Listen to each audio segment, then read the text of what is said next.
Hello and good morning. So, a bit of a Cliff Notes version of the ending here, because here's what happened. So, first of all, went ahead and picked up these two. All well and good there. Then, went for the doppelganger fight. So, I went over this over and over and over and over and over and over and over and over and over, and kept running into the same issues in which, my main party was overpowered as hell, but without a lot of their abilities, they weren't terribly strong on beating the guy. Which the main way to overcome it is items. And the thing is, I kinda pulled a stupid and forgot to go and restock on healing items. So, kinda had that whole situation where, well, nobody could be allowed to fall to the ground because they couldn't be revived, so they'd just be dead. And, yeah. Finally, after trying a whole bunch of solo methods, I tried one thing of just using what limited items I had to just use Denim. Would lure his doppelganger over here, have him with Mighty Strike, shoot him straight off the edge there, and then just keep using Reflects to just basically keep healing every turn, then just damage Dragaliwar with Reflects. But then he was too slow to actually beat his second form. But then I gave him a Void Ring and some faster equipment, but then he wasn't tanky enough to survive the second form. So, anyway, long story short, I was putzing around with that for a while. Didn't really happen. So, finally settled up on this kind of thing, which is a bummer because on one of those attempts I'd actually managed to go and steal an Ogre shield, but whatever, I'll get that later on anyway. So, yeah, ended up going with the 2 Dragoons, him as a Lord, Vartan, because of course, and then just a bunch of archers and Kashwa. And pretty much what I did there was just have everybody doing, mass charming the whole time, so have them survive 2 to 3 rounds, and then essentially just revive and heal up whoever's left. And then just keep using Inflagrante and Attunement, and just plain Charm from Kashwa to, well, just keep everyone at bay while I slowly chip away at their ridiculous amounts of health.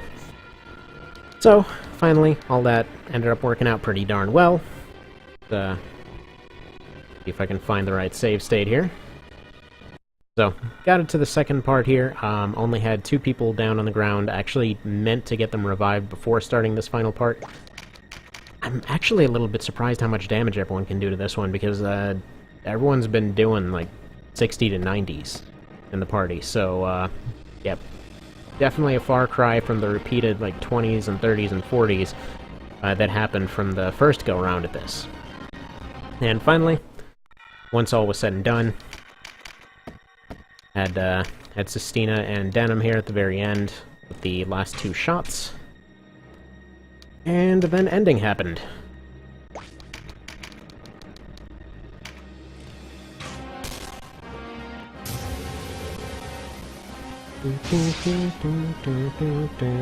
And then he falls in a hole. And then everyone's all nice and happy around their giant big circle. And I guess Aracel just got over her injuries and got up. There was nothing I could do with Aracel, by the way. I pretty much accidentally overwrote the save when I was going and doing this whole thing. It was basically stuck with the archer party. And she would immediately get killed off by the very first volley. Also, no amazing sad music this time, unfortunately. Honestly, the bad ending theme is one of my favorite in the friggin' game. Fast forward through some of the text here. But just to kind of show the ending.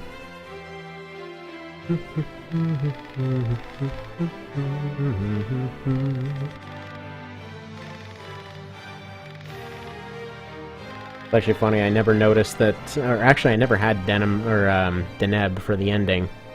So she actually shows up in place of Olivia for the end there, since Olivia's kind of off putzing about or whatever.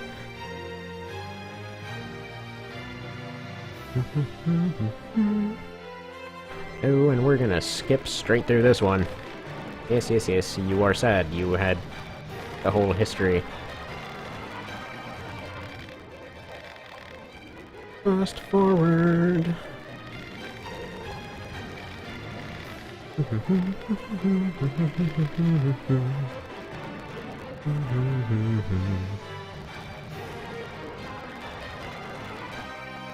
And then they get all sad and stuff. Kinda wish you could just skip through these, like, regular text boxes. But yeah, some cool things actually came out of this.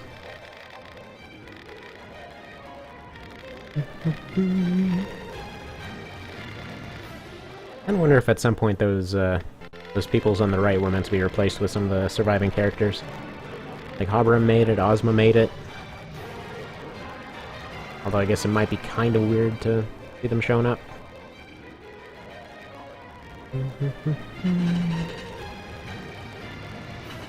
And then it's the implied romance subplot that never happened.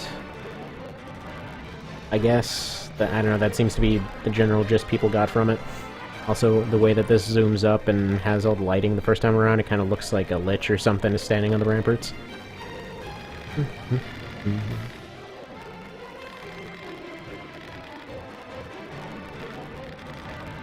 Kinda wish he would mention, you know, the whole, hey, all my daughters actually survived this time kind of thing. You'd think he might care a little bit more. Oh well.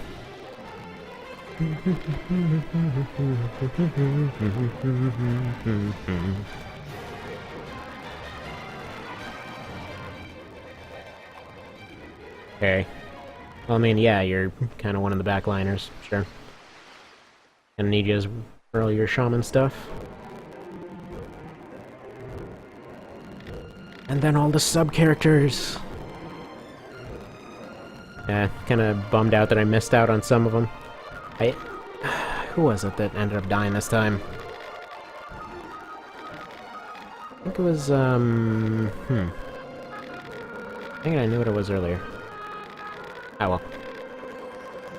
I don't know if some of the side characters get extra stuff, like Ocean or, what's-her-face, Cressida, I think her name was. Or as, I don't actually know if they get extra cutscenes or not. I was actually really surprised to see that Azelston got one.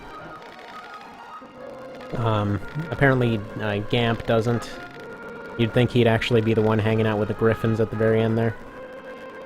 That would have been a nice little nod, but isn't there. What's his face? The Axe guy? Green Berserker guy that I never end up getting and is all super rapey on the Chaos route. And they're all talking about how Lands is definitely dead, but maybe not dead. Also, Murden's sprite looks bizarre here for a little bit. See? Like, he keeps going back to that weird pose. What is that?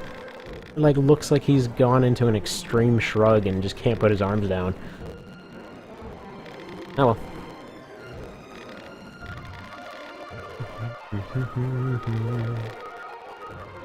He returns. Yeah, no, he's totally not coming back. Don't worry about it. There's no way we'd make a DLC about that. And all this promise of a sequel that never happened. Dang it. You guys could have at least changed it. I mean, they did change part of the ending to basically acknowledge that there's never going to be a sequel. They're basically saying, yeah, no, it was fine for a while until, whoever the hell the head are invaded. But then they basically just end up joining them instead. Yeah, and here's the Azelston bit. He actually gets a little bit of a thing, and here's kind of the weird part. So, yeah, this right here, why is he blonde all of a sudden? Hair gray out entirely, that he somehow went so gray that it turned blonde?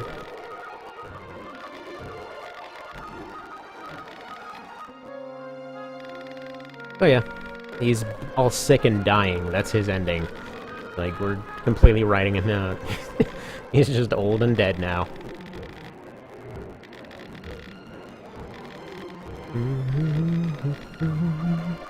I mean, that's cool. I guess that's a fitting ending and all that.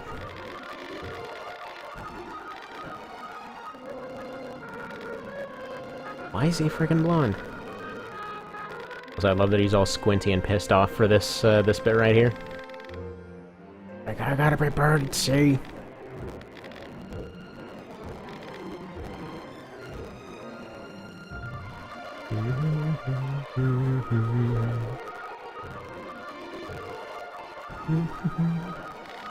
I don't know if he was good. I mean, he basically said he was all rapey and murdery and all that sort of thing. But I fixed it all up in the end, I suppose. Sort of. By just killing for a different side. Who knows? Life is strange. Oh, apparently that whole zombie vice situation, apparently that happens on the second run-through Palace of the Dead, or the Coda version. I kind of went for the neutral route just to see what happened with all that. And I do have him in the team, so he will still show up for that whole killing off lands ending.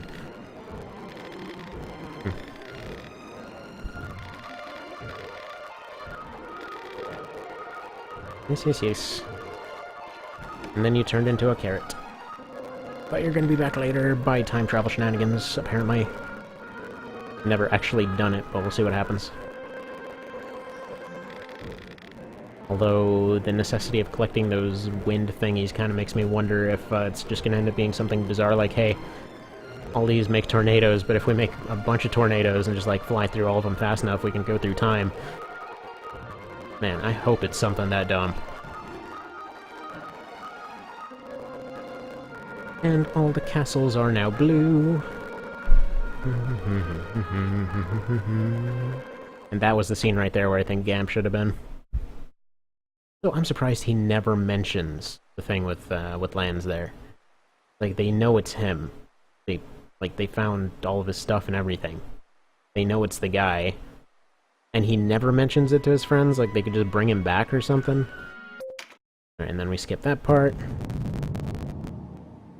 And then, oh my god, sequel bait for that sequel we're never gonna get.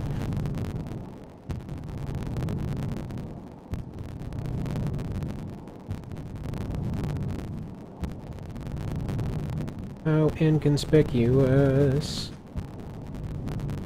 Yeah, he's not gonna stick out anywhere. Weird blue Jesus. Nah, no one's gonna mention that at all. And, another funny thing, apparently, there's actually a title for going through all the endings.